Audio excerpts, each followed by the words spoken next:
Hello children, how are you all? I'm sure you all are doing really good. So children, let's begin with our next chapter, which is Puss in Boots.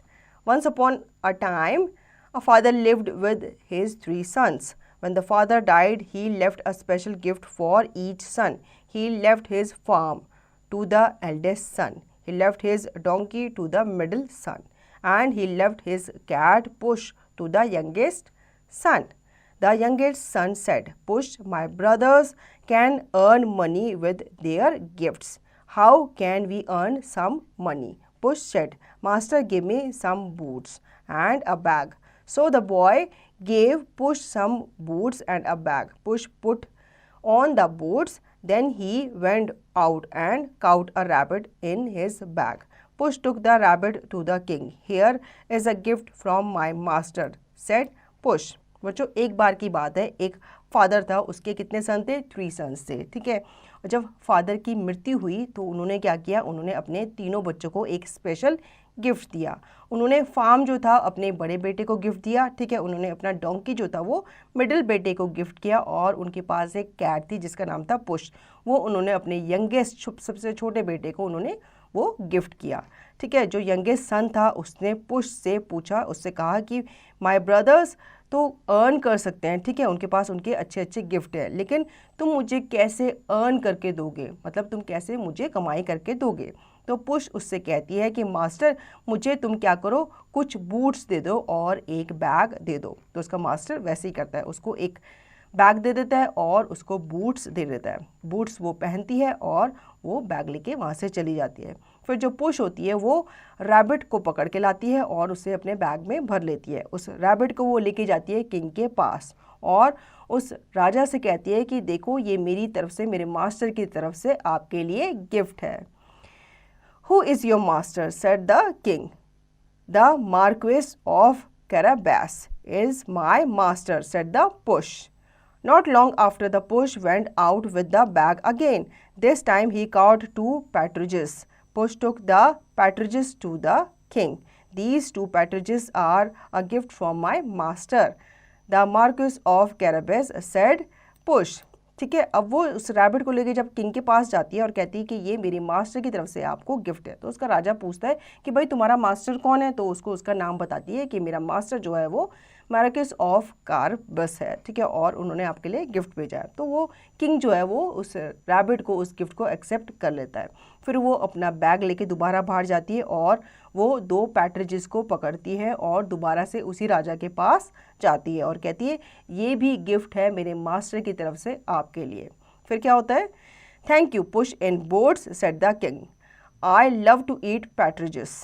Soon after, Push and his master were by a river. Push saw the king's carriage coming along the road. The king and the princess were in the carriage. ठीक है, अब वो जब वो carriage उसे मिलता है तो उसको पाके भी वो खुश होता है और वो कहता है कि इसके लिए भी थैंक यू। फिर एक दिन जो किंग होता है वो कहीं जा रहा होता है अपनी कैरेज में अपनी प्रिंसेस के साथ, ठीक है। Master said the push, take off your clothes and jump into the river. Then Push ran to the carriage. Help me, said Push. My master is in the river and his clothes have been stolen. We must help the Marquis of Carabas, said the king. So the king's men helped the boy out of the river. Then the king said, we must take you home. And he put the boy into his carriage. ठीक है, अब push भी देख लेती कि राजा जो है वो अपनी प्रिंसेस के साथ कैरेज में जा रहा है, तो वो मास्टर से कहती है कि टेक ऑफ योर क्लॉथ्स, अपने कपड़े निकालो और इस रिवर के अंदर आप जंप कर दो। तो वो वैसे ही करता है। तो जो पुश होती है वो कैरेज के पास भागती हुई जाती है और राजा से हेल्प मांगती है कि राजा राजा मेरा जो मास्टर है वो पानी में गिर गया, रिवर में गिर गया, प्लीज़ उसकी हेल्प करो। तो जो राजा होता है वो अपने सिपाहियों को भेजता है और उस आदमी को, उसके मास्टर को उससे बाहर निकालता है, ठीक है। Push ran along the road. He saw some men working. The king is coming. He said, you must tell him that Marquis of Carabas is your master. When the king saw the man, he said, who do you work for? We work for the Marquis of Carabas, said the men. When the king had gone, Push said to the men, who lives in that castle? The men said, Our master lives in that castle. He is an ogre. अब जो push है वो भागकर जाती है road पे, जब उसको जो उसका मालिक होता है, मास्टर होता है, उसे किंग के द्वारा ले जाया जाता है। तो वो फिर से रोड पे जाती है, वहाँ पे कुछ लोगों को वो काम करता हुआ देखती है और वो कहती है कि अब यहाँ से एक राजा आने वाले हैं और जब वो तुमसे पूछेंगे मार्कस ऑफ कैरेबस के बारे में तो तुम बताना वो तुम्हारे मास्टर हैं, ठीक है। तो वो अग्री हो जाते हैं। फिर किंग उनको देखता है, उन लोगों को काम करता हुआ, और वो उनसे पूछता है भाई तुम किसके लिए काम कर रहे हो। तो वो बताते हैं हम मास्टर ऑफ कैरेबस के लिए काम कर रहे हैं, वो हमारे मालिक है, ठीक है। अब किंग वहाँ से चला जाता है। फिर जो पुश होती है वो उन मैन से पूछती है कि उस कासल में कौन रहता है। तो वो मैन बताते हैं, वो लोग बताते हैं उस कासल में हमारा एक बहुत जायंट सा मास्टर रहता है। Push ran along the road and was soon at the castle. He knocked on the door. When the ogre came to the door, Push said, Can I come in? Come in, said the ogre. He wanted to eat Push. Push said, Can ogre do magic? Just watch, said the ogre. And he changed into a lion. Is that all the magic you can do? Said Push. Change into a mouse. So the ogre changed into a mouse. Push jumped on the mouse and ate it. Just then there was a knock on the door. When Push went to the door, he saw the king, the princess and his master. ठीक है, जब वो उन लोगों से पूछती है कि उस कासल में कौन रहता है तो वो बताते हैं वहाँ पे एक बहुत बड़ा सा जायंट एक आदमी रहता है। तो वो पुश जो होती है वो उस कासल की तरफ चली जाती है और वहाँ पे वो क्या करती है, डोर को नॉक करती है। तो सच में उस डोर को खोला जाता है किसके द्वारा, एक बड़े से जायंट के द्वारा।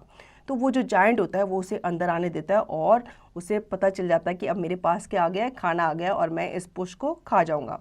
तो पुश भी चालाकी दिखाती है और कहती है कि मुझे खाने से पहले तुम मुझे कुछ मैजिक करके दिखाओ। तो वो कहता है अभी लो। वो मैजिक करके उसे दिखाता है और वो एक लाइन में कन्वर्ट हो जाता है। वो कहती बस इतना ही, और करके दिखाओ। वो कहती है अगर हिम्मत है तो एक रैट बन करके दिखाओ। तो वो रैट बन के दिखाता है और जैसे ही वो रैट एक छोटा सा चूहा बन जाता है तो वो जो पुश है, वो जो कैट है, वो उसे खा जाती है, ठीक है। और इतने में ही वहाँ पे राजा आ जाता है अपनी प्रिंसेस के साथ और उसके मास्टर के साथ। फिर क्या होता है, this is my masters castle, said push. Not long after the princess and the boy fail in love and were soon married. The boy took the princess to live at his castle. So the boy, the princess, the king and the push in boats all lived happily ever after. उसके बाद वो जो राजा है वो उसका castle देख के बहुत खुश होता है और अपनी बेटी की शादी उसके मास्टर से करा देता है। फिर उसके बाद उस कासल में वो जो किंग है, प्रिंस है, प्रिंसेस हैं, वो सब बहुत मज़े से बहुत हैप्पीली रहते हैं। Glossary, marquis, title given to the headman of a place. ठीक है, मार्क्विस जो होता है टाइटल होता है जो कि एक प्लेस के हेडमैन को दिया जाता है। Carabas, imaginary name of a place. Carabas कुछ भी नहीं है, एक इमेजिनरी नेम है किसी जगह का, ये रियल में नहीं है। Carriage, horse and coach. ठीक है, कैरेज होता है आपका घोड़ा गाड़ी जिसमें हॉर्स भी होता है एंड एक कोच होता है। ऑगर होता है एक जॉइंट, एक बड़ा सा आदमी, बड़ा सा राक्षस। तो बच्चों, आई होप आपको ये स्टोरी अच्छी लगी होगी और आपने देखा कैसे उस कैट ने अपने मालिक को अमीर इंसान बना दिया और किंग की बेटी से उसकी शादी भी करवा दी। अब उम्मीद है आप इस चैप्टर का रिवीजन और दी गई एक्सरसाइज की प्रैक्टिस खुद से करेंगे।